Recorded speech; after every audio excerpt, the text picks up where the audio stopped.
कहानी का पूरा आनंद लेने के लिए कहानी के पिछले भाग को ज़रूर देखें। उसका लिंक मैं आपको डिस्क्रिप्शन बॉक्स में दे दूँगी और साथ में कमेंट बॉक्स में पिन भी कर दूँगी, तो आप वहाँ से भी जाकर देख सकते हैं।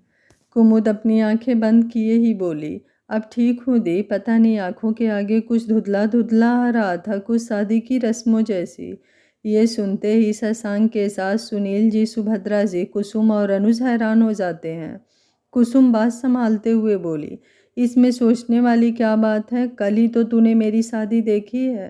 कुमुद बोली, हाँ दी, लेकिन आपकी शादी की सारी चीज़ें मुझे अच्छे से याद है। लेकिन सुभद्रा जी बोली, कुछ लेकिन वेकिन नहीं, 2-3 दिनों से अच्छे से सो नहीं पाई है और आज अभी तक नमक भी नहीं खाया है, इसलिए तुझे ऐसा हो रहा है।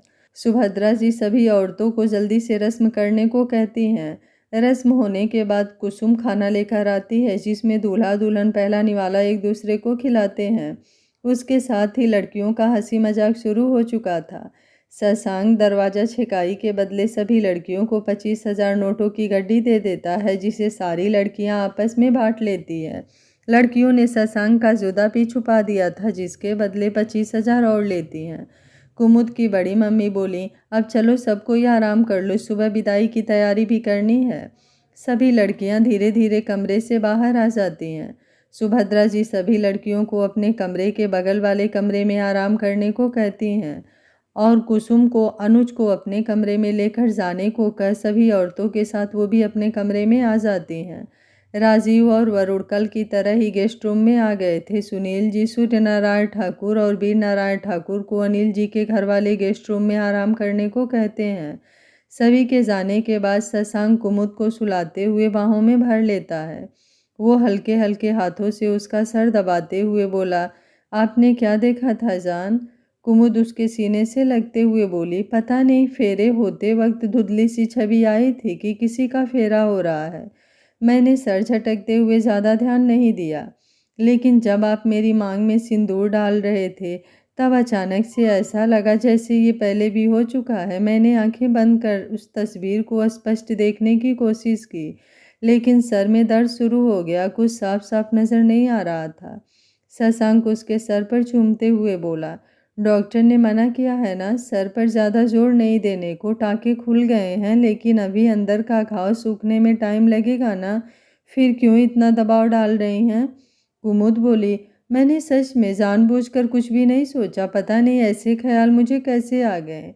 दी कह रही हैं कि उनकी शादी देखी, माना उनकी शादी देखी, लेकिन सिंदूर डालने की रस्म तो मैंने उनकी देखी भी नहीं, फिर ये कैसे हो सकता है? शशांक बोला, अभी इन बेफजूल बातों को सोचना बंद कीजिए, आंखें बंद कीजिए अब और सोने की कोशिश कीजिए। कुमुद मुस्कुराते हुए धीरे से अपना सर निकालकर शशांक के गालों को चूमते हुए बोली, फाइनली हमारी शादी हो गई है। शशांक फिर से उसके माथे को चूमते हुए बोला, हाँ, और अब आप इस तरह से अपने ठाकुर साहब को छेड़ा मत कीजिए, नहीं तो आपके लिए मुश्किल हो जाएगी ठाकुराइन। कुमुद बोली, मुझे पता है मेरे ठाकुर साहब मुझे किसी मुश्किल में नहीं रहने देंगे। शशांक मुस्कुराते हुए उसे फिर से अपनी बाहों में समेट लेता है। कुमुद धीरे धीरे नींद की आगोश में पहुंच जाती है। शशांक उसके सोने के बाद अपने सीने से उसका चेहरा थोड़ा सा अलग करते हुए उसे देखने लगता है। वो मन ही मन बोला, अजीब इत्तेफाक है न जान, जिस शादी की कड़वी यादें आपके दिल में थी, आपके याददाश्त की शुरुआत भी उन्हीं यादों से हो रही है, लेकिन अभी आपको कुछ याद ना आए, यही आपकी तबीयत के लिए सही है। नहीं तो मुझे डर है आप उन सब बातों को कैसे लेंगी, फिर से कुछ गलत सोच लिया तो क्या करूँगा मैं? अगर केवल वो शादी की बात होती तो बता देता, लेकिन उसके बाद मेरे घर पर जो हुआ था उसे सोचकर कभी कभी तो मैं ही बेचैन हो जाता हूँ, फिर आपको कैसे संभालूंगा? क्या ऐसा नहीं हो सकता भगवान कि आप कुमुद को वो बुरी यादों से हमेशा के लिए छुटकारा दिला दें, केवल इनकी अच्छी यादें वापस आ जाएं। सोचते हुए वो भगवान की उन तस्वीरों की ओर देखता है जो वहीं एक कोने में साइड पर लगे हुए थे, और नीचे मिट्टी के बने पिंड था जो कुमुद के घर के कुल देवता थे। सोचते सोचते उसे भी नींद आ जाती है। अगली सुबह 6 बजे सुभद्रा जी दरवाज़ा खटखटाती हैं, जिससे शशांक की नींद टूट जाती है। अपने पास कुमुद को देखकर उसके होठों पर मुस्कान आ जाती है। वो धीरे से उसके सर को चूमते हुए अच्छे से सुलाता है, फिर उठकर दरवाज़ा खोलता है। सुभद्रा जी बोली, बेटा चलकर फ्रेश हो जाइए, थोड़ी देर में विदाई करनी होगी। कहते हुए उनका गला भर आता है। शशांक उन्हें अपने गले से लगाते हुए बोला, माँ आपकी बेटी को आपसे दूर नहीं ले जा रहा, बस 1-2 दिन की बात है। जैसे ही आप लोग शहर आइएगा कुमुद को लेकर आ जाऊंगा। और एक ज़रूरी बात, आप जहाँ रहती हैं वहाँ सामने वाली बिल्डिंग मैंने बहुत पहले ही खरीद ली है। हम सब एक साथ वहीं रहेंगे, लेकिन उससे पहले आप कोई अच्छा सा दिन देखकर वहाँ पर गृह प्रवेश की पूजा करवा दीजिएगा। कुमुद की बड़ी मम्मी पीछे से आते हुए बोली, तुम सच कहती हो सुभद्रा, तुम्हारे दोनों दामाद बेटों से भी बढ़कर मिले हैं। सुभद्रा जी अपने आंसू पोंछते हुए बोली, इसमें तो कोई शक नहीं है। शशांक आगे बढ़कर कुमुद की बड़ी मम्मी को प्रणाम करता है। वो उन्हें आशीर्वाद देते हुए वॉशरूम की तरफ ले जाती हैं। लगभग सभी लोग उठ गए थे। कुमुद की चाची कुसुम और अनुज को भी जगाती हैं। वे दोनों भी एक दूसरे की बाहों में आराम से सोए हुए थे।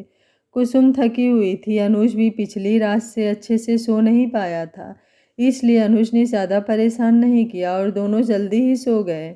घर में सभी लोग कुसुम और कुमुद के विदाई की तैयारियों में लगे हुए थे। रीता जी अपने कुछ रिश्तेदारों के साथ शहर के लिए निकल गई थी, क्योंकि उनके घर में कोई नहीं था जो बहू का स्वागत की तैयारियां करता। सुनील जी, अंकुर जी और सूर्यनारायण ठाकुर दोनों को तोहफे देते हुए गले मिलते हैं। ज़्यादातर गेस्ट तो कल रात खाना खाकर ही चले गए थे। बहुत सारे रिश्तेदार भी अपने घर चले गए थे। सूर्यनारायण ठाकुर के परिवार की तरफ से भी सुनील जी और उनके परिवार को तोहफे दिए जाते हैं। सुभद्रा जी कुमुद को जगाकर तैयार करती हैं। कुसुम को भी उसकी भाभी और सहेलियां तैयार कर चुकी थी। सुजीत अपने सब भाइयों के साथ सारा सामान गाड़ी में रखवा चुका था। कुसुम और कुमुद अपने घर के सभी बड़े और रिश्तेदारों से प्रणाम करते हुए गले मिल रही थी। इस वक्त माहौल थोड़ा गमगीन हो चुका था। दो बेटियां एक साथ घर से विदा हो रही थीं।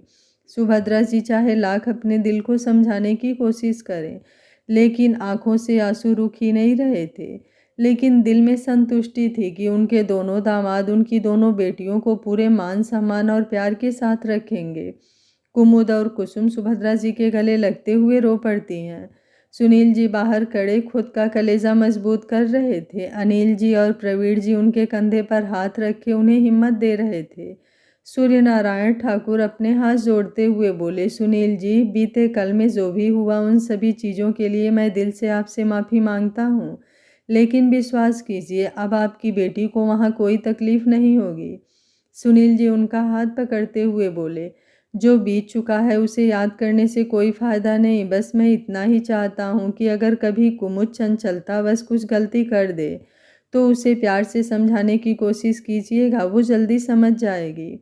सूर्यनारायण ठाकुर बोले, नहीं सुनील जी, अब आकर तो हमने अपनी गलतियों को देखा है और उससे सीखा है। जिस बेटे को अपने पास बुलाने के लिए नीचे तक गिरता चला गया था, उसी बेटे को कुमुद और आपके परिवार ने मुझे लौटाया है, मेरे अपनों का चेहरा दिखाया है। जिस भाई और उसके परिवार के लिए अपने बेटों की खुशियों को कुचल दिया था, उनका चेहरा बेनकाब होते ही मुझे अपनी गलती समझ आ गई है। अब सोचता हूँ तो लगता है काश कुमुद मेरे बेटे की ज़िंदगी में पहले आ गई होती। काश मैं आपसे पहले मिल लिया होता तो ये समझ पाता कि असली खुशी, असली दौलत हमारे बच्चे होते हैं, उनकी खुशियाँ होती हैं। अनिल जी बोले, अब इन बातों को छोड़ दीजिए, आज खुशियों का दिन है, सच्चे दिल से अपनी खुशियों का स्वागत कीजिए। अंदर कुमुद और कुसुम को अनुज और शशांक संभालते हैं। कुसुम की बड़ी मम्मी सुभद्रा जी को चुप कराते हुए सबको बाहर लेकर आती हैं। सुनील जी को देखते ही कुमुद और कुसुम उनके गले लग जाती हैं। सुनील जी भी अपने आंसू पोंछते हुए दोनों को चुप कराते हैं। सुजीत और बाकी भाई आगे बढ़कर कुमुद और कुसुम को गाड़ी में बैठाते हैं।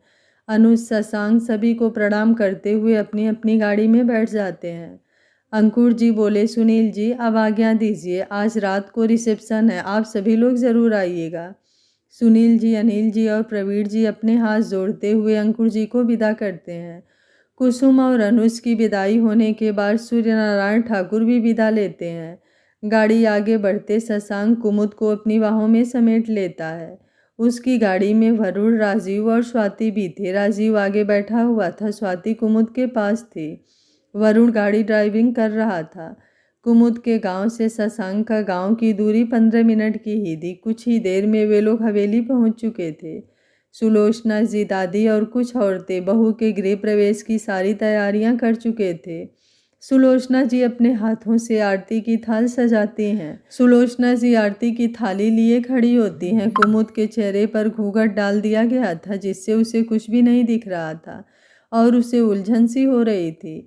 सुलोचना जी आरती उतारते हुए दोनों की नज़र उतारती हैं, फिर कुमुद को चावल से भरे कलश को पैर से गिराते हुए घर के अंदर आने को कहती हैं। कुमुद कलश को पैर से गिराते हुए आगे आलते की थाल में अपना पैर रखती है। तभी एकाएक शैलजा ठाकुर की आवाज़ पूरी हवेली में गूंज उठती है, वहीं पर रुक जाओ। अचानक हुई आवाज़ से कुमुद के पैर लड़खड़ा जाते हैं। तभी जल्दी से शशांक अपनी बाहों में उसे संभाल लेता है। कुमुद जल्दी से उसके कंधे को पकड़ते हुए गहरी सांस लेती है।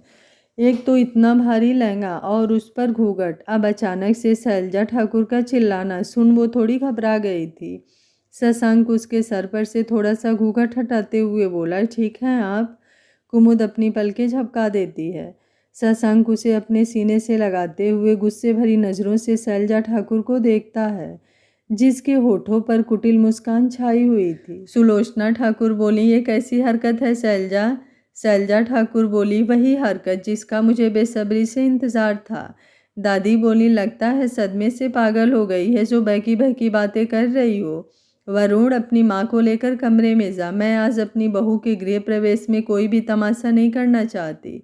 शैलजा ठाकुर बोली, मुझे भी कोई शौक नहीं है तमाशा करने का, लेकिन इस लड़की को मैं अपने घर में 1 मिनट भी बर्दाश्त नहीं कर सकती।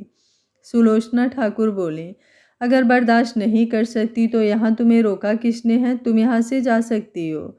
शैलजा ठाकुर हंसते हुए बोली, लगता है आप लोगों को याद दिलाना पड़ेगा, ये हवेली मेरे नाम से मेरे पति ने बहुत पहले ही कर दिया है, इसलिए जाओगे तो तुम लोग। बहुत घमंड है ना अपने बेटे बहू पर, तो लेकर जाओ यहाँ से और अपने घर में रखो।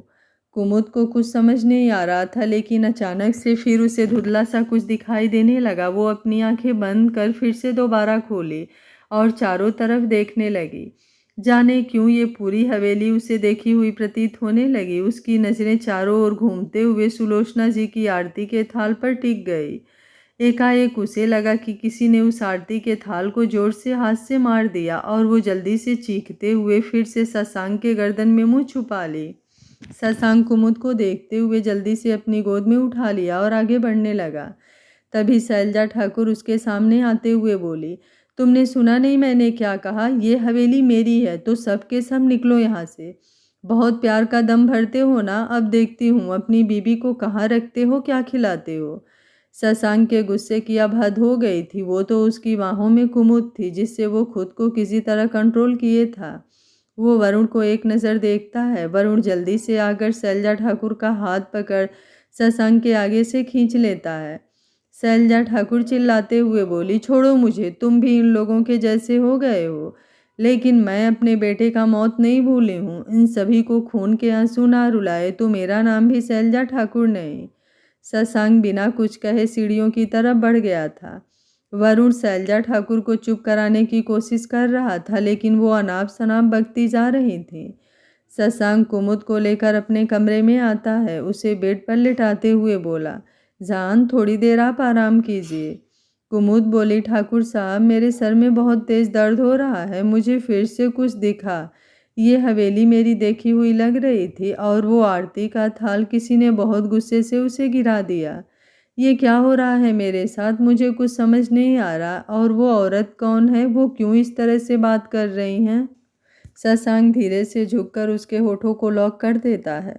कुमुद आगे बोलना चाहती थी, लेकिन अब उसकी बातें उसके ठाकुर साहब की कैद में थे। शशांक अपने हाथों से उसकी आंखें बंद कर देता है। कुमुद धीरे धीरे शशांक के साथ में खोने लगती है। शशांक बहुत ही सॉफ्टली 5 मिनट तक उसे चूमता है। कुमुद अब शांत हो चुकी थी।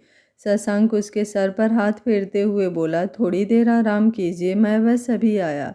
और कुछ भी सोचने की ज़रूरत नहीं है। अगर सोचना है तो अपने ठाकुर साहब के बारे में सोचिए, क्योंकि अब आपके ठाकुर साहब आपसे दूर नहीं रह पाएंगे। कुमुद शशांक की बातें सुन शर्माते हुए पलट कर तकिए में मुँह छिपा लेती है। शशांक उठकर खड़ा होते हुए उसके कानों के पास किस कर लेता है। फिर वो कमरे से बाहर आकर कमरे का दरवाज़ा बंद कर नीचे हॉल में आता है। वीर नारायण ठाकुर और सूर्य नारायण ठाकुर शैलजा को गुस्से में घूर रहे थे, क्योंकि शैलजा ने पुलिस को बुलाने की धमकी दी थी। इसलिए वे लोग कुछ कह नहीं पा रहे थे, क्योंकि सच में इस हवेली के पेपर उन लोगों के पास थे नहीं, और विजय ने उसी समय बताया था कि ये हवेली वो अपने नाम करा चुका है। शैलजा ठाकुर इतने दिन से इसी प्लानिंग में थी। सुलोचना ठाकुर बोली, शैलजा, अगर ये बात तुम्हारे मन में थी तो हमें पहले ही बता देती, नहीं तो जब चुप थी तो कम से कम आज भर चुप रह जाती। लेकिन नहीं, तुमने जानबूझकर ऐसे किया है। मेरे बेटे की खुशियाँ तुझसे बर्दाश्त नहीं हो रही हैं। शैलजा ठाकुर चिल्लाते हुए बोली, हाँ, नहीं हो रही है बर्दाश्त। कैसे बर्दाश्त कर लूँ? मेरे बेटे को मार कर वो इतना चैन से कैसे रह सकता है? दादी बोली, शैलजा, अरुण अपने कर्मों की वजह से कानून के हाथों मारा गया, लेकिन तुम उससे कोई सीख ना लेते हुए फिर से वही गलती दोहरा रही हो। कम से कम वरुण का ही फिक्र कर लेती, क्या प्रभाव पड़ेगा उस पर। एक बेटे को तो खो दिया है, कम से कम दूसरे को तो संभाल लो। शैलजा ठाकुर बोली, इसकी चिंता करने की आप लोगों को कोई ज़रूरत नहीं है। आखिर ये सब मेरे बेटे का ही तो है। ये सारी हवेली, ये सब केवल मेरे वरुण का है। आप लोगों का इसमें कोई हिस्सा नहीं है, इसलिए चुपचाप आप लोग मेरे घर से निकलिए। तभी शशांक सीढ़ियों से उतरते हुए बोला, अच्छा, हम लोग निकल जाएंगे इस हवेली से, लेकिन पहले इस हवेली के पेपर भी तो लेकर आइए। और हाँ, जो भी प्रॉपर्टी जिसे आप दावा कर रही हैं कि मेरे नाम है, उन सभी का पेपर लेकर आइए। मैं अभी पुलिस को बुलाता हूँ और वकील को भी, फिर सारे फैसले अभी हो जाएंगे। शैलजा ठाकुर बोली, मैं जानती थी तुम लोग बिना पेपर देखे मेरी बात मानोगे नहीं। कहते हुए वो अपने कमर से पेपर निकालती हैं। शशांक बोला, एक बार इन पेपरों को देख तो लो, असली है या नकली। वो क्या है ना, असली पेपर तो एक ही होते हैं, और वो मेरी दादी के पास है। दादी, आपके भगवान के मंदिर में जो एक बक्सा है उसमें कुछ कागज़ रखे हुए हैं, उसे लेकर आइए। दादी जल्दी से जाकर उन पेपरों को लेकर आती हैं। शशांक वकील को फ़ोन करता है और जल्द से जल्द हवेली आने को कहता है। शैलजा ठाकुर को तो कुछ समझ ही नहीं आ रहा था, क्योंकि उसके हाथों में पड़े पेपर नकली थे। इतना तो उसे समझ आ चुका था। दादी पेपर लाकर शशांक को देती है। शशांक उसमें से एक पेपर निकालते हुए बोला, पढ़ना तो आता होगा, अगर नहीं आता तो अपने वकील को बुला सकती हो। मैंने अपने वकील को बुला लिया है, वो जल्दी ही आकर सारी हकीकत बता देगा। तब तक अगर समझ आए तो देखो इस पेपर को कि ये हवेली किसके नाम से है। सूर्य नारायण ठाकुर और वीर नारायण ठाकुर को तो कुछ समझ ही नहीं आ रहा था। शशांक जैसे ही वो पेपर शैलजा की तरफ फेंकता है, शैलजा जल्दी से उस पेपर को उठाकर देखती है। पेपर को देखते ही उसके पैरों तले ज़मीन खिसक जाती है। पेपर उसके हाथ से छूटकर नीचे गिर जाते हैं। सूर्य नारायण ठाकुर जल्दी से उस पेपर को उठाकर देखते हैं तो उनकी हैरानी की सीमा नहीं रहती। वीर नारायण ठाकुर बोले, क्या हुआ सूर्य, किसके नाम से हवेली है? सूर्य नारायण ठाकुर बोले, बाबूजी, ये हवेली माँ के नाम से है। दादी हैरानी से, लेकिन मैंने ऐसा कुछ भी नहीं किया, मैं तो आपकी तिजोरी को कभी हाथ भी नहीं लगाती। शशांक बोला, ये मैंने किया है। मुझे बहुत पहले ही पता चल गया था कि विजय ठाकुर फैक्ट्री की आड़ में क्या क्या कर रहा है। लंदन से आने के बाद आप लोगों के जोर देने की वजह से मैं एक दो बार फैक्ट्री गया, लेकिन वहाँ पर मुझे कुछ शक होने लगा। ज़्यादातर मजदूर कपड़े बनाने से ज़्यादा तहखाने के नीचे काम करते थे, लेकिन जब मैंने चाचा से पूछा तो उन्होंने मुझे बताया कि वहाँ भी कपड़े बनाने का ही काम होता है, लेकिन वहाँ पर रेशम के कीड़ों को पाला जाता है। मैंने भी ज़्यादा ध्यान नहीं दिया, लेकिन एक साल पहले मेरे ही एक क्लासमेट दोस्त की पोस्टिंग यहाँ के थाने में हुई। विजय ठाकुर को ये पता नहीं था, जो भी यहाँ पुलिस वाला आता था उसको वो रिश्वत देकर मुंह बंद कर देते, और फैक्ट्री में बनने वाले अफीम, जो कि ड्रग से भी जहरीला है, उन्हें विदेशों में सप्लाई करते। ज़्यादातर ये सप्लाई नेपाल के रास्ते आसानी पूर्वक हो जाती थी। एक दिन जब अफीम से भरी गाड़ी गांव से बाहर जा रही थी तो उसे मेरे दोस्त ने पकड़ लिया। तब विजय ठाकुर डैड का नाम लेकर उस गाड़ी को छुड़ा लिया था, क्योंकि मेरे दोस्त के ऊपर कमिश्नर का कॉल आ गया और उसे गाड़ी छोड़नी पड़ी।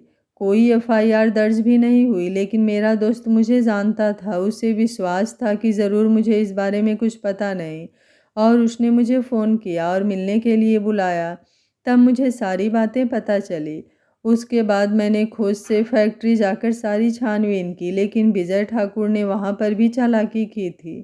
फैक्ट्री के सारे इल्लीगल काम वो डैड के नाम से करता था और उन्हें कुछ अराजक तत्वों के हाथों बेच देता था। मैंने धीरे धीरे बिना किसी को कुछ बताए उनके सारे काम में सेंध लगा लिया। बहुत सारे माल पकड़े गए, लेकिन उसे पता नहीं चल रहा था कि ये कर कौन रहा है। पिछले कुछ महीनों से इसलिए उसने थोड़ा दिन शांत रहने की सोची, और इसी बीच मैं कुमुद से मिला। इन्हीं सब में मुझे ये भी पता चल गया था कि विजय ठाकुर ने इस हवेली के साथ बहुत सारे प्रॉपर्टी को भी अपने नाम करा लिया है। तब मैंने उनके वकील को खरीद लिया और बिना किसी को पता चले मैंने वो सारी प्रॉपर्टी दादी के नाम कर दी। दादी पढ़ना लिखना नहीं जानती थी, इसलिए मुझे जब भी ज़रूरत होती दादी के सोने के बाद मैं उनके अंगूठे की छाप ले लेता। सभी लोग ये सुनकर खुश भी थे और थोड़े हैरान भी। सूर्य नारायण ठाकुर और वीर नारायण ठाकुर और भी ज़्यादा शर्मिंदगी से भर उठे थे। शैलजा तो जैसे पागल होने वाली थी, उसका दिमाग काम ही नहीं कर रहा था। उसने क्या सोचा था और क्या हो गया।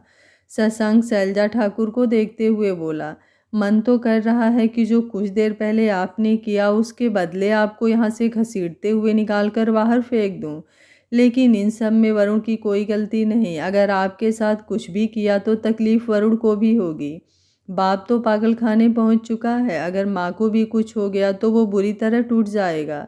इसलिए आपको इस हवेली में रहने दे रहा हूँ, लेकिन जो कुछ आपने पहले किया है और जो कुछ आज किया उसके लिए कभी आपको माफ़ नहीं कर सकता। दादी शशांक का हाथ पकड़ते हुए बोली, जाने दे बेटा, घर में इतने सारे नौकर हैं, एक इसका पेट तो भर ही सकते हैं। शशांक बोला, बिल्कुल दादी, लेकिन ध्यान रहे आगे से कोई बदतमीजी मेरी बीबी के साथ नहीं होनी चाहिए। इतना खुशी खुशी शादी करके आया था, लेकिन इनकी वजह से आते ही इतना सारा तमाशा खड़ा हो गया। अगर गलती अनजाने में हुई होती तो मैं माफ़ कर देता, लेकिन इतने दिनों से उन्होंने ये सारी चीज़ें सोच समझ कर की, इसलिए इसकी कोई माफ़ी नहीं है। सुलोचना ठाकुर बोली, जाने दे लल्ला, कभी कभी कुछ ग्रह बला इसी तरह से टल जाती है, इसे अपनी नज़र का उतारा समझ ले। अब तुम दोनों की ज़िंदगी में किसी का बुरा साया नहीं पड़ेगा, क्योंकि जो भी काले चेहरे थे वो सबके सामने आ गए हैं। तू परेशान मत हो, जा कुमुद को लेकर आ, देवता घर में कुछ रस्में करनी है। शशांक अपने कमरे में आ जाता है। कुमुद बेड पर बैठे कमरे को गौर से देख रही थी, लेकिन अब उसे कुछ याद नहीं आ रहा था। उसका दिमाग अब स्थिर भी नहीं था। दिल में शशांक की कही गई बातें गुदगुदी मचा रही थी। अकेले में भी उसका चेहरा शर्म से लाल हुआ जा रहा था। शशांक जानता था अगर उनका दिमाग स्थिर नहीं होगा तो पुरानी बातें सोच नहीं पाएंगी, इसलिए उसने ऐसी बात करके हलचल मचा दी थी। शशांक उसके पास आते हुए बोला, कैसी तबीयत है? कुमुद अपनी नज़रें चुराते हुए बोली, ठीक है अब। शशांक बोला, वैसे आपका चेहरा तो कुछ और बता रहा है। कुमुद शशांक के सीने में अपना मुंह छिपा लेती है। शशांक मुस्कुराते हुए बोला, वैसे अभी तो मैंने कुछ किया भी नहीं, लेकिन मैं इमेजिन कर रहा हूँ कि आपकी हालत क्या होने वाली है। कुमुद जोर से उसके बाह पर सिकोटी काट लेती है। शशांक बोला, हाँ कोई बात नहीं, इन सब का बदला मैं लूँगा, अभी चले बाहर। वो कुमुद को लेकर बाहर आ जाता है। सुलोचना जी कुछ औरतों के साथ दोनों को लेकर देवता घर में आती हैं। वहाँ पर भी कुमुद के घर के जैसे कोबर की रस्म हुई है, वैसे यहाँ पर भी होती है। कुछ विधियाँ यहाँ आंगन में भी होती हैं। अंगूठी ढूंढने की रस्म, जिसमें 2 बार कुमुद और 1 बार शशांक जीतता है। फिर कंगन खुलाई की रस्म। धीरे धीरे सारी रस्में करते करते 10 बज जाते हैं। वरुण शैलजा को उनके कमरे में छोड़कर बाहर ना आने की हिदायत देते हुए अपने कमरे में आराम करने चला जाता है। आज पूरी सच्चाई जानने के बाद उसे बहुत बुरा लग रहा था। बाहर सारी विधियां होने के बाद सुलोचना जी पूड़ी खीर सब्जी लेकर शशांक और कुमुद को खिलाती हैं। उसके बाद स्वाति कुमुद को अपने कमरे में ले जाती है। इनका रिसेप्शन 2 दिन बाद रखा गया था, क्योंकि सभी आज अनुज के रिसेप्शन में जाने वाले थे और कुमुद की तबीयत अभी उतनी ज़्यादा ठीक नहीं थी, इसलिए 2 दिन के रेस्ट के बाद पार्टी रखी गई थी। कुछ रिश्तेदार खाना खाकर विदा लेते हैं, क्योंकि वो आसपास के ही थे, फिर वो रिसेप्शन के दिन आ जाते। शशांक भी फ्रेश होकर अपने कमरे में आराम करने लगता है। तभी उसे अनुज की याद आती है। वो अनुज को कॉल करता है। अनुज भी अपने घर पहुंच चुका था। वहां भी सारी रस्में हो जाती है। कुछ देर बात करने के बाद शशांक फ़ोन रखकर सो जाता है। कुमुद भी दवा लेकर गहरी नींद में सो गई थी। बाकी सब भी आराम कर रहे थे क्योंकि अंकुर जी और रीता जी ने सबको रिसेप्शन पर बुलाया था। सुलोचना जी शाम के 5 बजे स्वाति और कुमुद को जगाती हैं।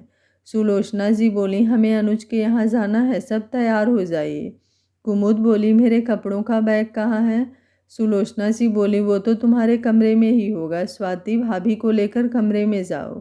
कुमुद स्वाति के साथ शशांक वाले कमरे में आती है। शशांक थोड़ी देर पहले ही उठकर वॉशरूम में गया था। स्वाति बोली, आप तैयार हो जाइए, तब तक मैं भी तैयार होकर आती हूँ।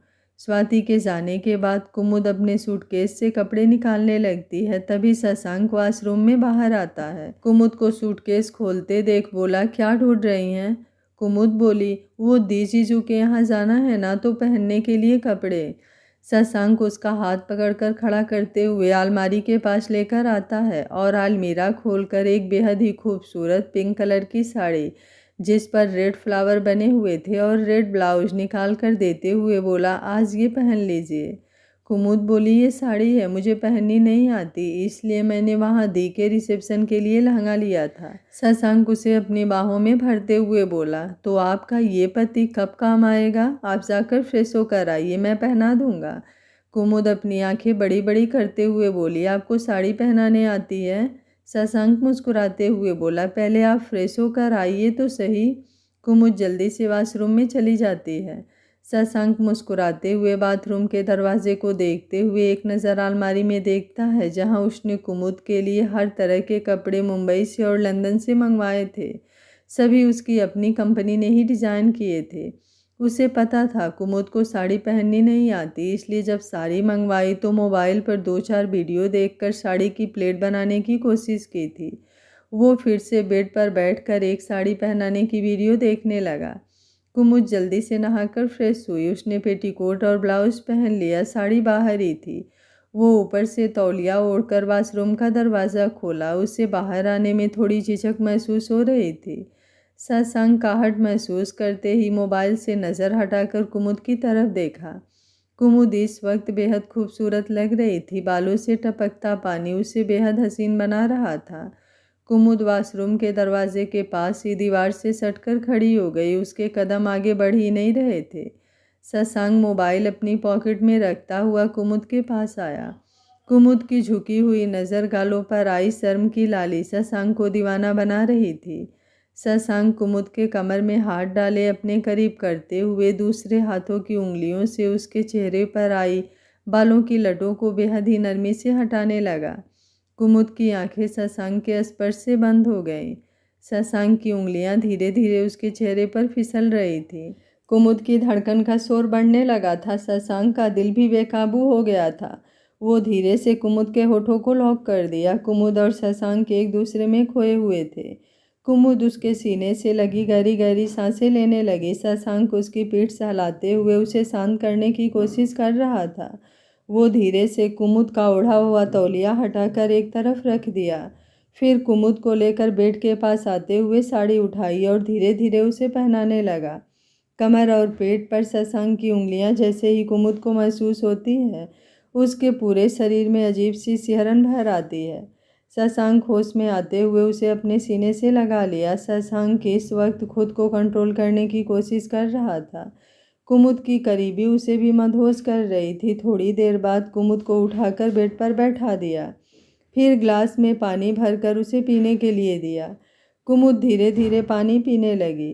शशांक आंचल का प्लेट बनाते हुए धीरे से उसके कंधे पर पिनअप किया। कुमुद अब थोड़ी शांत हो गई थी। वो उसे लेकर ड्रेसिंग टेबल के सामने आया। फिर पूरी तरह से साड़ी को सेट किया। कुमुद आईने में देख रही थी। शशांक ने बहुत अच्छे से उसे साड़ी पहनाई थी। कुमुद बोली, अब आप भी तैयार हो जाइए, तब तक मैं बाल में कंघी कर लेती हूँ। शशांक उसके कमर पर अपने हाथ लपेट कंधे पर अपना चिन टिकाते हुए बोला, जैसा इस साड़ी में इमेजिन किया था बिल्कुल वैसे ही लग रही हैं, ब्यूटीफुल। कुमुद मुस्कुराते हुए अपनी पलकें झुका लेती है। शशांक उसे अपनी तरफ घुमाते हुए उसके माथे को चूम टेबल पर कुछ ढूंढने लगता है। कुमुद बोली, क्या हुआ, कुछ चाहिए क्या आपको? शशांक बोला, सिंदूर कहाँ है? कुमुद बोली, वो तो देवता घर में होगा।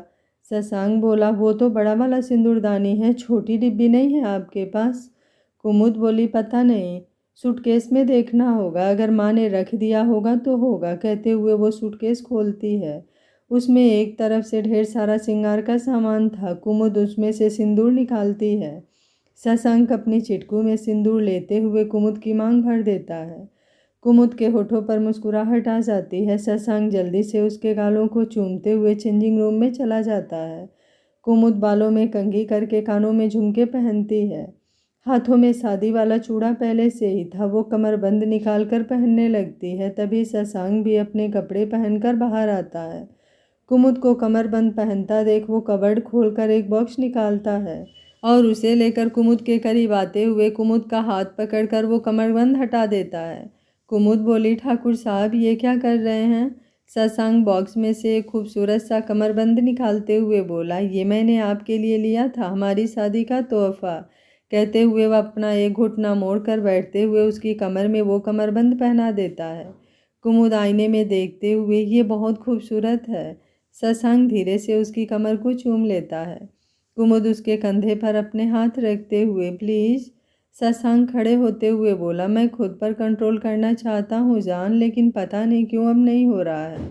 कुमुद उसका चेहरा अपने हाथ में लेते हुए बोली, अब मैं सिर्फ आपकी हूँ। अब हम समाज और परिवार सबके सामने अपने रिश्ते को एक नाम दे चुके हैं। अब ऐसी कोई वजह नहीं है जिसके कारण आप अपने दिल को रोकें। मैं भी आप में खोना चाहती हूँ, अपने बीच सारी दूरियों को मिटाते हुए। मैं केवल और केवल आपकी होना चाहती हूँ। शशांक बोला, तो फिर अभी क्यों नहीं? कुमुद बोली, क्योंकि मेरे प्यारे पति देव, अभी हमें दी जीजू के यहाँ जाना है, बाहर सभी लोग इंतज़ार कर रहे होंगे। शशांक बोला, हम नहीं जाएंगे तो क्या उनकी रिसेप्शन रुक जाएगी? कुमुद मुस्कुराते हुए बोली, ठाकुर साहब। शशांक बोला, ओके ओके चल रहा हूँ, लेकिन हम जल्दी ही आ जाएंगे। कुमुद उसके गालों पर किस करते हुए बोली, जैसी आपकी मर्जी। शशांक बोला, अब तो कम से कम किस करने की जगह बदल दीजिए। कुमुद शर्माते हुए उसके सीने से लग जाती है। शशांक उसके कानों के पीछे चूमते हुए, मेरे प्यार का काला टीका आपको हर बुरी नज़र से बचा कर रखेगा। दोनों कमरे से बाहर आते हैं। कुमुद साड़ी में सच में बहुत खूबसूरत लग रही थी। सीढ़ियों पर उतरते हुए नीचे सबकी नज़रें कुमुद पर ही टिक जाती है। उसकी कमर पर लटकता कमरबंद सबका ध्यान खींच रहा था। सच में उस कमरबंद की खूबसूरती कुमुद के कमर पर और ज़्यादा बढ़ गई थी। शशांक उसे लेकर नीचे आता है। दादी अपने हाथों से उसकी नज़र उतारती हुई, किसी की नज़र ना लगे। कुमुद शशांक को एक नज़र देखकर मुस्कुरा देती है। सूर्य नारायण ठाकुर, सब कुछ तैयार है तो अब निकलते हैं, जाने में भी 1 घंटा लग जाएगा। सभी अपनी अपनी गाड़ी से निकलते हैं। राजीव और स्वाति अपनी गाड़ी से थे। सूर्य नारायण ठाकुर, सुलोचना जी और दादा दादी के साथ वरुण एक गाड़ी में था। शशांक कुमुद को लेकर अपनी गाड़ी में था। शैलजा ठाकुर तो अपनी पागल वाली हालत में अपने कमरे में ही बंद थे। किसी ने उनसे कुछ कहा भी नहीं। शशांक ने कुमुद को अपने करीब बैठाया हुआ था। कुमुद भी उसके सीने से लगी आराम से बैठी हुई थी। गाड़ी में हल्की आवाज़ में खूबसूरत सा रोमांटिक गाना बज रहा था। बड़ा सुकून है कि दिल से तुम पे मरती हूँ, अब किसी से नहीं, बस खुद ही से डरती हूँ। सभी अनुज के घर पहुँच चुके थे। अंकुर जी ने अपने घर के गार्डन में रिसेप्शन की खूबसूरत तैयारी करवाई थी। कुमुद कुसुम के गले लगते हुए, दी आप बहुत खूबसूरत लग रही हैं। कुसुम कुमुद के गालों को छूते हुए बोली, तू भी बहुत सुंदर लग रही है। कहते हुए अपनी आंखों से काजल निकालकर उसके कानों के पीछे टीका लगा देती है। कुमुद के मम्मी पापा भी आ गए थे। कुमुद और कुसुम को खुश देखकर वो लोग भी बहुत खुश थे। थोड़ी ही देर में अनुज कुसुम को लेकर पार्टी एरिया में आया। उसके कुछ बिजनेस से जुड़े बिजनेसमैन भी आए थे। उसके पापा के बिजनेस से जुड़े भी बहुत सारे लोग आए थे। सभी अनुज कुसुम की जोड़ी की तारीफ करते नहीं थक रहे थे। दोनों एक साथ बहुत अच्छे लग रहे थे। पार्टी बहुत अच्छे से हो जाती है। खाना खाकर सभी गेस्ट विदा लेते हैं। अनुज और अंकुर जी सूर्य नारायण ठाकुर और कुसुम की सभी फैमिली को आज रुकने को कहते हैं, लेकिन कल कुमुद के रसोई की रस्में और मुँह दिखाई की रस्म भी होनी थी। फिर कल अनुज और कुसुम हनीमून के लिए स्विट्जरलैंड जाने वाले थे। दोपहर को उनकी फ्लाइट थी, इसलिए सूर्यनारायण ठाकुर और सुलोचना जी रुक नहीं पाते। कुसुम की फैमिली भी बहुत प्यार से मना करते हुए अपने घर आ जाती है। शशांक और कुमुद भी अनुज कुसुम से विदा लेकर अपने घर के लिए निकल जाते हैं। कुमुद रास्ते में ही सो जाती है। शशांक उसको अपनी बाहों में लेकर कमरे में आता है। बेड पर लेटाते हुए फ्रेश होने चला जाता है। कुमुद नींद में थी, लेकिन कपड़ों की वजह से उलझन हो रही थी। शशांक सारी लाइट ऑफ करते हुए कुमुद की साड़ी से पिन निकालकर धीरे से साड़ी खोलकर हटा देता है। साथ में कमरबंद भी खोलकर टेबल पर रख दिया। जेवर ज़्यादा नहीं थे, बस कानों में झुमके और गले में मंगलसूत्र। शशांक दोनों झुमके खोलकर टेबल पर रख देता है और कुमुद को अच्छे से अपनी बाहों में लेकर धीरे से उसके होठों को चूम सुकून से सो जाता है। अनुज और कुसुम भी सबके जाने के बाद अपने कमरे में आते हैं। रीता जी ने पूरा कमरा बहुत खूबसूरती से सजवा दिया था। चारों तरफ रेड बैलून और गुलाबों की पंखुड़ियाँ बिखरी हुई थी। कैंडल जलते हुए अपनी खुशबू से पूरे कमरे को रोमांटिक बना रहे थे। कुसुम ये सब देखते हुए खिड़की के पास खड़ी हो जाती है। बाहर चांद की चांदनी बिखरी हुई थी। कुछ देर में अनुज भी कमरे में आता है, जिसे महसूस करते ही कुसुम घबराहट से अपने कपड़े को जोर से मुट्ठियों में पकड़ लेती है। अनुज दरवाज़ा बंद करते हुए कुसुम के पास आता है। थोड़ी घबराहट तो उसके दिल में भी थी। वो कुसुम को पीछे से अपने गले लगाते हुए बोला, डर लग रहा है? कुसुम ना में सिर हिलाते हुए घूमकर उसके सीने से लग जाती है। अनुज बोला, आप तैयार हैं ना हमारे रिश्ते को आगे बढ़ाने के लिए? कुसुम बिना कुछ बोले उसके सीने में और ज़्यादा सिमट जाती है। अनुज उसे बाहों में लेकर बेड पर लेटाते हुए उसके ऊपर झुक उसके माथे को चूम लेता है। कुसुम बंद पलकों से मुस्कुरा देती है। अनुज उसके चेहरे के हर हिस्से को चूमते हुए कुछ पलों में उसके होठों को लॉक कर देता है। कुसुम के हाथ उसके बालों में घूम रहे थे। अनुज एक एक करके उसके सारे गहनों को खोल दिया। कुसुम के पूरे शरीर में अजीब सी बेचैनी हो रही थी, पेट में गुदगुदी सी हो रही थी। अनुज धीरे धीरे अपनी मोहब्बत को अपने रंगों में रंग रहा था। दोनों एक दूसरे में खोए हुए सारे बंधनों को तोड़ एक दूसरे में खो गए। अगली सुबह कुसुम की नींद सुबह 7 बजे खुली। खुद को अनुज के बाहों में देख फिर से चेहरा गुलाबी होने लगा। दोनों के मिलन का मंजर आंखों के सामने आने लगा। उसे महसूस हुआ कि वो अभी भी अनुज की बाहों में है। वो धीरे से उससे छूटने की कोशिश करने लगी, जिससे अनुज की नींद टूट गई। अनुज अपनी पकड़ टाइट करते हुए बोला, कहाँ जाने की जल्दी हो रही है? कुसुम बोली, अनुज जी सुबह हो गई है, सब बाहर इंतजार कर रहे होंगे। अनुज उसके माथे पर अपने होठ रखते हुए बोला, घर में केवल मम्मी पापा हैं, इसलिए ज़्यादा परेशान होने की ज़रूरत नहीं है। अनुज कुसुम को लेकर वॉशरूम में चला गया।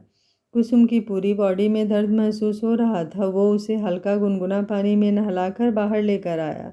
अपने हाथों से तैयार करते हुए खुद भी तैयार हुआ। कुसुम के चेहरे पर थकावट साफ नजर आ रही थी। अनुज उसे बेड पर लेटाते हुए आराम करने को कहकर कमरे से बाहर आया। अनुज के मम्मी पापा नाश्ता करके अपने ऑफिस के लिए निकल रहे थे। तभी रीता जी अनुज को देखते हुए बोली, अनुज हम लोग ऑफिस जा रहे हैं, दोपहर तक आ जाएंगे, तब तक तुम दोनों अपनी पैकिंग कर लेना। अनुज बोला, ओके मॉम। रीता जी बोली, नाश्ता किचन में है, दोनों अपने कमरे में ही नाश्ता कर लेना।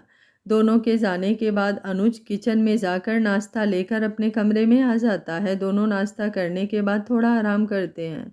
कुसुम जल्दी अनुज की बाहों में सो जाती है। उसके सोने के बाद अनुज उठकर पैकिंग कर लेता है, फिर लैपटॉप लेकर कुछ ऑफिस वर्क देखने लगता है। फ्लाइट 2 बजे से थी। इधर हवेली में कुमुद की नींद सुबह 5 बजे खुलती है। सामने शशांक का चेहरा देख उसके होठों पर मुस्कान आ जाती है। शशांक के माथे पर बिखरे हुए बाल, उसकी बंद आंखें, चेरी जैसे लाल होठ, हल्की हल्की दाढ़ी, इस वक्त वो सच में बेहद अट्रैक्टिव लग रहा था। तभी कुमुद को याद आता है कि वो गाड़ी में सो गई थी। एक नज़र कमरे को देखती है, कमरा नॉर्मल ही था। वो अपने सर को उठाकर शशांक के माथे को चूम लेती है। उसे थोड़ा बुरा लग रहा था। कल शशांक बार बार उसके पास आने की कोशिश कर रहा था और रात में वो सो गई थी। वो अपनी उंगलियों से शशांक के माथे पर बिखरे बालों को धीरे धीरे ऊपर की तरफ करती है। शशांक इस वक्त गहरी नींद में था, लेकिन अपने चेहरे पर होती हलचल से उसकी नींद खुलने लगी थी। कुमुद उसके बालों में धीरे धीरे उंगलियां चलाती हुई एक टक उसके चेहरे को देख रही थी। वो मन ही मन अपने गाड़ी में सो जाने के लिए खुद को कोस रही थी। अभी कुमुद की तबीयत ज़्यादा ठीक नहीं थी, इसलिए शशांक अगले महीने हनीमून पर जाने वाला था। कुमुद को अपने देश में ही ठंडी जगह पर जाना पसंद था, इसलिए उसने ऊटी जाने का सोचा था। शशांक जब अपनी आंखें खोलता है तो उसकी नज़र कुमुद की नज़रों से उलझ जाती है, जो उसे ही देखे जा रही थी। कुमुद अपनी सोच में डूबी, उसे एहसास नहीं होता कि शशांक जग गया है। शशांक कुछ देर मुस्कुराते हुए ऐसे ही देखता रहता है, लेकिन उसे थोड़ी देर में ही महसूस हो जाता है कि कुमुद की केवल उंगलियां ही उसके बालों में चल रही है, बाकी वो किसी सोच में डूबी हुई है। शशांक उसके कमर पर अपने हाथों को अच्छे से लपेटते हुए उसे लेकर पलट जाता है। शशांक उसके माथे को चूमते हुए, इतनी खूबसूरत मॉर्निंग में मेरी जान मेरे होते हुए किसके ख्यालों में खोई है। कुमुद जो अब तक शशांक की हरकत से अपनी सोच से बाहर आ गई थी, शशांक के गले में अपनी दोनों बाहें डालते हुए बोली, जब इतना हैंडसम हस्बैंड सामने हो तो फिर किसी और के ख्यालों में खोने की ज़रूरत ही क्या है। शशांक उसके चेहरे पर अपनी सांसों को छोड़ते हुए अपने होठों को उसके गालों के पास घुमाते हुए बोला, तो फिर मैं इतनी देर से जगा हुआ हूँ, ये आपको मालूम कैसे नहीं चला। कुमुद अपनी आंखें बंद कर शशांक के छूने से उसमें खोने लगी थी। शशांक की बातें सुनकर अपनी आंखें खोलते हुए बोली, ठाकुर साहब, आई एम सॉरी। शशांक कुमुद के मुंह से सॉरी सुनकर रुक जाता है। अपने दोनों हथेलियों में कुमुद का चेहरा भरते हुए बोला, क्या हुआ है। कुमुद अपनी नज़रें झुकाए, कल रात मैं गाड़ी में सो गई थी, आपको वादा किया था कि वहाँ से आने के बाद, लेकिन शशांक कुमुद की बातें सुन मुस्कुरा देता है। वो अपनी उंगलियों को उसके गालों पर चलाते हुए उदासी भरे आवाज़ में बोला, हाँ जान, आपको पता है कल के लिए मैंने क्या क्या सोचा था। खैर जब आप सो गई थी तो मैं क्या कर सकता था, मुझे भी किसी तरह मन मारकर सोना ही पड़ा। ये सुनते ही कुमुद को और बुरा लगने लगता है, उसकी आंखों में आंसू आ जाते हैं। वो भीगे गले से, आई एम सॉरी, लेकिन मैंने जानबूझकर नहीं सोई थी, आपको भी तो जगाना चाहिए था। शशांक कुमुद की आंखों में आंसू देख जल्दी से अपने सीने से लगाते हुए बोला, हे जान, मैं तो मजाक कर रहा था, कुछ नहीं हुआ है, प्लीज़ रोना बंद कीजिए। आई एम सॉरी, मैं ऐसा कुछ भी नहीं सोच रहा, मेरे लिए तो आपका मेरे पास होना ही काफ़ी है। कुमुद उसके सीने से लगे हुए सुबुकते हुए बोली, आई एम सॉरी, मैं सच में आपके प्यार के लायक नहीं हूँ, हर बार कोई ना कोई बेवकूफ़ी कर देती हूँ। शशांक अपने सीने से उसका चेहरा अलग करते हुए उसकी बोलती बंद कर देता है। कुमुद की बातें उसे तड़पा गई थी। पूरी दुनिया में जिसके लिए उसका दिल धड़कता था, जिसके सामने वो खुद को झुकाता था, जिसके होने मात्र से ही वो जी उठता था, जिसके चेहरे की हंसी देख उसकी ज़िंदगी खिलती हुई दिखती थी, वो कह रही है कि वो उसके काबिल नहीं है। उसे खुद पर भी गुस्सा आ रहा था और कुमुद के कहे लफ्ज़ों पर भी, और उसका गुस्सा कुमुद के नाजुक लबों पर उतर रहा था। कुमुद को पहले समझ नहीं आया कि अचानक से क्या हुआ, लेकिन जैसे ही उसे दर्द का एहसास हुआ, वो शशांक से छूटने के लिए कसमसाने लगी। शशांक उसके हथेलियों को अपने हाथों में जकड़े हुए एक हाथ को मजबूती से उसके गालों पर रखे हुए था। शशांक को होश तब आया जब उसे अपनी उंगलियों पर कुछ गीला गीला महसूस होने लगा। उसने अपनी आंखें खोली तो देखा कुमुद का पूरा चेहरा लाल हो उठा है। शशांक उसे अपनी गोद में खींचते हुए उसकी पीठ सहलाने लगा। उसने टेबल से पानी लेकर उसे पिलाया। थोड़ी देर में कुमुद शांत हुई, चेहरा पीला पड़ गया था। शशांक उसके माथे पर चूमते हुए जोर से अपने गले लगा लिया। कुमुद की हालत देख उसकी आंखों में नमी आने लगी। कुमुद शांत होने के बाद उससे छूटने की कोशिश करने लगी। शशांक बोला, सॉरी जान, अब से ऐसा नहीं होगा, प्लीज़ माफ़ कर दीजिए, मैं आप पर गुस्सा नहीं करना चाहता था, कभी कर भी नहीं सकता, लेकिन आपने जो कहा फिर से कभी सोचिएगा भी मत, कहना तो दूर की बात है। आप मेरी हैं, आपकी मोहब्बत पर सिर्फ मेरा हक है। कितनी मुश्किलों से आपको पाया है, क्या यही सुनने के लिए कि आप मेरे काबिल नहीं? क्या कल रात को हम दोनों के बीच जिस्म का रिश्ता नहीं बना तो प्यार खत्म हो गया? कुमुद शशांक का सवाल सुन अपनी नज़रों को झुका लिया। सच में उसके पास इस सवाल का जवाब नहीं था, और जो जवाब दिल दे रहा था उसने अपनी सोच पर शर्माने लगी। सच ही तो कह रहा था शशांक, उनकी मोहब्बत में उनकी रूह का मिलना मायने रखता है, जिस्म तो बस एक जरिया है अपनी मोहब्बत लुटाने का। कुमुद उसके सीने में अपना सर छुपाते हुए अब पूरी तरीके से शांत हो गई थी। शशांक धीरे धीरे उसके बालों में उंगलियां फेरते हुए बोला, चलिए फ्रेश हो जाइए। कुमुद अपना सर ऊपर करते हुए बोली, आप अभी भी नाराज हैं? शशांक उसके गालों पर हाथ रखते हुए बोला, आपसे नाराज हुआ तो जी ही नहीं पाऊंगा। कुमुद उसके होठों पर अपनी उंगली रखते हुए बोली, सॉरी, मेरी बातों से आपका दिल दुखा उसके लिए। शशांक बोला, ज़्यादा मत सोचिए, तबीयत खराब हो जाएगी। कहते हुए उसके माथे को चूम लेता है। कुमुद जैसे ही उठकर खड़ी होती है तब उसे ध्यान आता है। वो जल्दी से शशांक से लिपट जाती है। शशांक उसकी हरकतों पर मुस्कुरा देता है। वो उसे गोद में लिए खड़े होकर वॉशरूम की तरफ बढ़ जाता है। कुमुद बोली, मेरी साड़ी कहाँ है? शशांक बाथरूम में खड़ा करते हुए बोला, कल सोने में आपको अनकंफर्टेबल हो रहा था इसलिए मैंने निकाल दी। कुमुद का पूरा चेहरा शर्म से लाल होने लगा था। शशांक उसे छेड़ते हुए बोला, आपका चेहरा तो कुछ और ही बयां कर रहा है। कुमुद जल्दी से शशांक को बाथरूम के बाहर कर दरवाजा बंद कर लेती है। शशांक जोर जोर से हंस पड़ता है। वो मुस्कुराते हुए बालकनी में आकर अपनी एक्सरसाइज करने लगता है। कुछ देर बाद जैसे ही वो कमरे में आता है, कुमुद बाथरोब पहने बाहर आती है क्योंकि वो कपड़े लेकर नहीं गई थी। कुमुद को देखकर शशांक की धड़कनें फास्ट चलने लगी थी। पुशअप करने की वजह से इस वक्त उसका पूरा शरीर पसीने से भीगा हुआ था। कुमुद को ऐसे देख वो अपने कंट्रोल खो रहा था। कुमुद वॉशरूम के दरवाजे से झाँक कर पहले ही देख चुकी थी कि शशांक कमरे में नहीं था। उसे नहीं पता था कि शशांक बालकनी में है, इसलिए वो बेझिझक बाहर आ गई थी। लेकिन अचानक बालकनी के दरवाजे पर शशांक को देखकर हैरान हो गई। वो जल्दी से चेंजिंग रूम की तरफ भागी, लेकिन उसका दरवाज़ा बंद करने से पहले ही शशांक ने अपना हाथ दरवाजे में लगा दिया। कुमुद दरवाज़ा छोड़कर पीछे हो गई। शशांक अंदर आते हुए कुमुद को अपनी बाहों में भर लिया। कुमुद उसकी पीठ पर हाथ रखते हुए उसके सीने से लग गई। शशांक उसके कानों के पास गर्दन पर ठहरी हुई पानी की बूंदों को अपने होठों से उठा लिया। कुमुद की हथेली उसके पीठ पर टी शर्ट पर जोर से कस गई। कुमुद उसकी छुअन में पिघलती जा रही थी। हमेशा से शशांक का उसके इस तरह से करीब आना उसे मदहोश कर देता था। दोनों एक दूसरे में खोए हुए थे। कुमुद अपने पैरों को उठाकर उसके कमर में लपेट दी। शशांक उसे लेकर कमरे में आ गया। उसने कुमुद को जैसे ही बेड पर लिटाया, कुमुद की नज़र घड़ी पर चली गई। वो उठने की कोशिश करते हुए बोली, ठाकुर साहब 7 बज गए हैं। शशांक उसके ऊपर आते हुए बोला, बस मुझ पर ध्यान दीजिए। शशांक सारी चीज़ों से बेखबर केवल कुमुद में खोया हुआ था। उसे कोई होश ही नहीं था। बस सामने उसकी अपनी जान दिख रही थी जिसे वो जी भर कर प्यार करना चाह रहा था। कुमुद को उसकी माँ ने बताया थी, गाँव में बहुएं सुबह उठती हैं और इसी वजह से घड़ी पर नज़र पड़ते ही वो थोड़ी बेचैन हो उठी।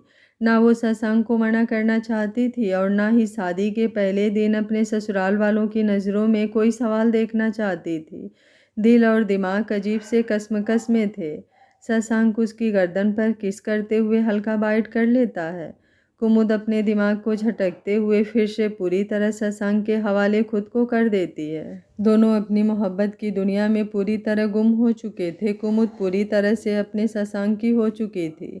शशांक कुमुद के चेहरे को देखा जिस पर थकावट और कमजोरी साफ नजर आ रही थी, लेकिन चेहरा सिंदूरी आभा लिए चमक रहा था जहाँ सुकून पसरा हुआ था। शशांक करवट होकर उसे अपने आगोश में लिए उसके बालों को सहलाने लगा।